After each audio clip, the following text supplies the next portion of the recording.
자, 우리 클래스라고 하는 거를 개념적으로 한번 살펴봤어요. 그래서 클래스가 뭐다라고 하는 거를 우리 같이 한번 봤는데, 이 클래스라고 하는 게 사람이라고 하는 거를 찍어내는 틀이다. 그죠? 붕어빵을 찍어내는 틀이다. 그래서 이 붕어빵 틀에서 만들어지는 모든 붕어빵을 붕어라고 할 수 있겠다. 그죠? 사람도 마찬가지로. 사람이라고 하는 틀에서 찍어내는 거를 전부 다 사람이라고 할 수 있겠다. 이렇게 그룹핑하는 역할도 하고요. 뭔가를 계속 찍어내서 하니까 계속 재사용하게 되는 그런 걸 얘기할 수가 있겠죠. 그래서 이게 이 붕어빵 틀의 역할을 하는 거를 클래스라고 부르고, 거기서 만들어지는 거를 객체라고 부르자. 붕어, 실제 붕어를 객체라고 부르자. 그리고 그거를 다른 말로 인스턴스 객체 또는 인스턴스라고도 불러요. 그래서 이거를 실제 코드로 한번 만들어 보도록 합니다. 자, 이렇게 이 코드로 만들어 보는 거는 우리 안드로이드 스튜디오에서 앱 화면을 만들면서 한번 해볼게요. 자, 우리가 실제 눈에 보이는 화면을 같이 만들고 싶다라고 할 때, 안드로이드 스튜디오라고 하는 데서 앱의 화면을 같이 만들면서 코드를 만들어 봤죠. 자, 그러면 시작 화면, 안드로이드 스튜디오라고 하는 거 실행하고, 시작 화면에서 Create New Project라고 한번 눌러서 봅니다. 자, 그러면 이제 이렇게 대화 상자가 보이겠죠? 자, 이렇게 첫 번째 empty activity라고 하는 거 놔둔 상태에서 next.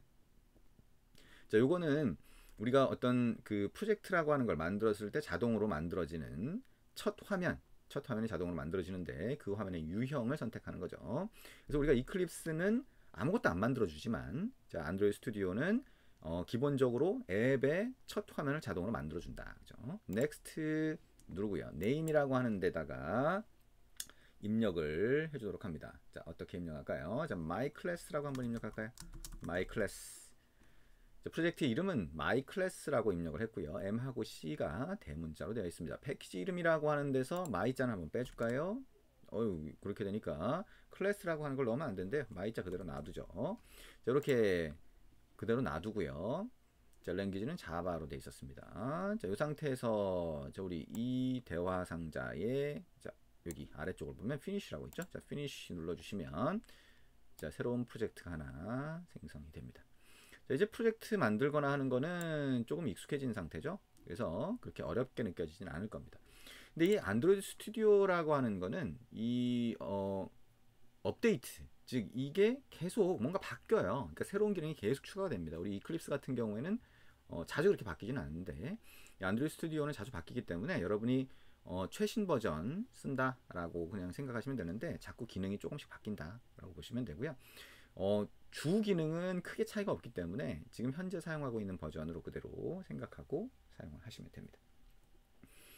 자, 그러면 여기에 왼쪽에 보면 이제 프로젝트 영역이 있죠. 그래서 자, 자바 소스 파일. 자, 소스 파일이라고 하는 게 여기 뭐예요? app 밑에 자바 밑에 패키지 밑에 이렇게 만들어져 있고요. .java라고 하는 확장자가 지금 생략되어 있는 거죠. 그 다음에 화면을 위한 거는 res 밑에 레이아웃 밑에 이렇게 만들어지게 되죠. 이렇게 두 개의 파일이 이 오른쪽의 작업 영역에 딱 보이고 있는 그런 형태가 되겠습니다.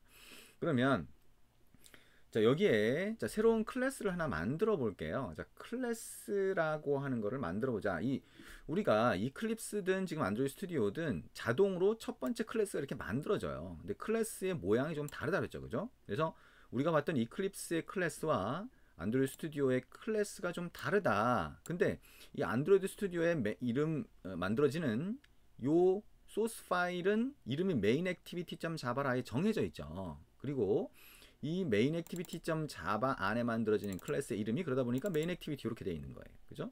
근데 형태만 잘 보시면 클래스의 중괄호, 우리가 아까 설명했던 그 내용이죠. 그 다음에 그 안에 함수가 있는데, 자, 함수가 있는데 main이라고 하는 함수가 아니라 onCreate라는 이름으로 되어 있다라고 하는 게 차이는 있지만, 어쨌든 이 함수에 이름이 있고 소괄호가 있고 중괄호가 있다라고 하는 것도 형태가 똑같은 거예요. 물론 여기에서 사용되는 코드는 좀 다르죠. 이 안에 자동으로 두 줄이 이렇게 만들어져 있는 거나, 여기 보면 add override라고 하는 게 있는 거나, 뭔 얘기인지 정확히 잘 이해가 안 될 수 있겠지만 형태만 지금 보시면 돼요. 형태는 거의 비슷하다. 그죠?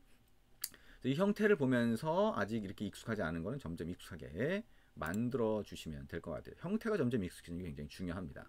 그러면 여기다가 우리가 새로운 클래스를 하나 만들어 보자. 그러면 이게 app의 자바 밑에 패키지 이름 아래에 만드는 거니까 요거 선택하고 오른쪽 마우스 버튼 눌러서 보면 new라고 하고요. 자바 클래스라고 있어요. 새로운 클래스를 만드는 거죠. 자, 이클립스든 안드로이드 스튜디오든 또는 다른 개발 도구라고 할지라도 이렇게 새로운 클래스를 만들거나 하는 이런 메뉴들이 다 있어요. 그래서 그 중에 클래스를 만드는 요 과정 한번 보시면 되는데, 여기에 p 대문자로 해서 person이라고 하나 만들어 보죠. 그리고 엔터를 칩니다. 자, 그러면 person이라고 하는 새로운 소스 파일이 만들어져요. 자, person.java가 되겠죠. 자, 여기는 확장자가 생략되어 있으니까 여기는 person만 표시되어 있는 거고요. 실제로는 person.java로 되어 있다. 자, 그러면 이 person이라고 하는 이 클래스의 형태를 한번 보세요. 자, 여기 위에 보면 패키지라고 되어 있죠. 자, 어떤 가방 안에 들어가 있냐, 어떤 패키지 안에 들어가 있냐를 자, 지정하고 있는 거고요. 자, 그래서 가방의 이름이 이렇게 표시가 되어 있는 거고, 자, 그 다음에 밑에 보니까 클래스가 있죠. 그러니까 클래스의 이름이 있고 중괄호가 있다. 훨씬 단순해 보이죠, 그죠?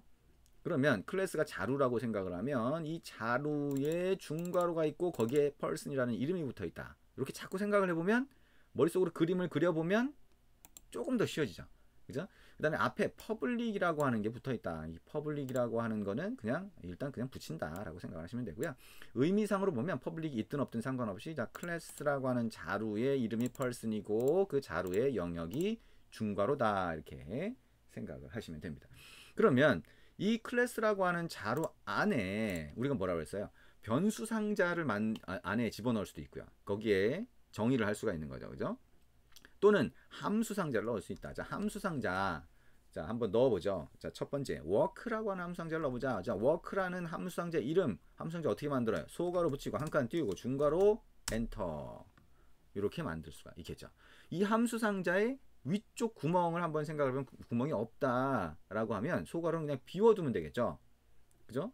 자, 그 다음에 아래쪽, 여기는 비워두면 되고요. 이 아래쪽에 구멍이라고 하는 건 뭐예요? 아래쪽 구멍 떨어지는 거 우리가 이 중괄호 안에서 리턴하면 구멍이 떨어지겠죠. 그죠? 그러면 그 구멍의 크기, 자, 숫자가 떨어지면 int, 그죠? 그 다음에 아무것도 안 떨어지게 한다라고 하면 void라고 쓰시면 돼요. void. 그 다음에 우리가 이 클래스의 앞에 public이라고 붙여 있듯이 이 함수 상자 앞에도 그냥 public을 일단 붙여줘 보겠자. 그러면 이런 형태의 코드 모양이 만들어지게 되죠. 자, work라고 하는 거 이렇게 생각할 수가 있습니다. 그리고 그 안에다가 자, work라고 하는 이 함수 상자가 실행이 되면, 자, 호출되면 또는 실행이 되면 그때 콘솔 창에 한 줄을 출력해 주겠다. 자, system.out.println 이라고 하고 소괄호 안에다가 코드를 넣어주면 되겠네요. 여기다가 사람이 걸어갑니다. 이렇게 한번 할 수가 있겠네요.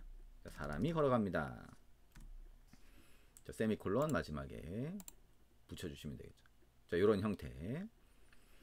자, 그 다음에 똑같이 자, 하나를 더 해보자. 자, 그러면 run이라고 하는 함수를 만들어보자. run 뒤에 소괄호, 중괄호, 엔터, 그죠? 이것도 위에 들어오는 구멍에 아무런 구멍을 만들어주지 않겠다라고 하면 비워둘 거고요. 그 다음에 밑으로 떨어지는 값이 없으면 void 그 앞에 public을 붙여주자. 그죠? 똑같이 이 함수가 실행됐다라고 하면 system.out.println 이라고 하고, 자, 사람이 뛰어갑니다. 이렇게 할 수가 있겠다. 세미콜론. 자, 이렇게 할 수가 있고요. 이거를 만약에 이 함수 상자의 위쪽 구멍을 하나 만들어 주겠다라고 하면 어떻게 돼요? 소괄호에다가 자, 그거를 명시해 주면 되겠죠. 구멍의 이름을 speed라고 한번 해보자. speed. 그 다음에 들어오는 그 구멍의 크기, 그죠? 그게 자료형이 되겠죠. int를 붙여보자. 그러면 숫자 하나가 들어오게 그렇게 구조를 만들어 준 거죠. 그죠? 그래서 우리가 머릿속으로 개념적으로 생각할 때는 이 person이라고 하는 클래스가 사람이고, 그죠? 사람을 만들기 위한 지금 틀을 정의하고 있는 거예요. 그 다음에 그 안에 work라고 하는 자, 함수 상자, 자, 동작을 정의하는 거고, 그러면 그 동작을 할 때 함수 상자 위쪽으로 값을 하나 받아서 숫자를 하나 받아서 자, 사람이 여기다가 자, 큰 따옴표로 글자를 결정하죠. 그 다음에 플러스는 글자를 서로 붙여주는 역할을 하는 거예요. 그래서 자, 스피드 그 다음에 킬로미터 속도로 이렇게 한번 붙여보자는 거예요. 그러면 단순히 이 안에서 글자 몇 개만 출력하는 게 아니라 위쪽 구멍, 함수 위쪽 구멍으로 전달받은 값을 같이 붙여서 출력하는 거죠. 똑같은 방식으로 하면 여기 run이라고 하는 거에도 int speed라고 할 수가 있고, 자, 사람이 스피드 플러스 킬로미터 속도로 뛰어갑니다. 이렇게 출력할 수가 있겠다. 자, 지금 뭘 한 거예요? person이라고 하는 사람을 정의한 거예요. 사람 클래스를. 그럼 뭐예요? 이게 붕어빵 틀의 역할을 하니까 붕어빵 틀을 하나 정의했다. 그 붕어빵 틀의 이름이 뭐다? person이다 라고 할 수가 있다는 거죠. 그러면 이 person이라고 하는 붕어빵 틀에서 실제 붕어빵을 하나 만들어낼 수가 있겠죠. 그죠? 붕어빵을 만들어내려면 어떻게 하면 되냐 라고 하는 거 이제 우리가 같이 보면 되겠네요. 자, 붕어빵을 자 만들어내는 코드 조금 이따가 이어서 하도록 하겠습니다.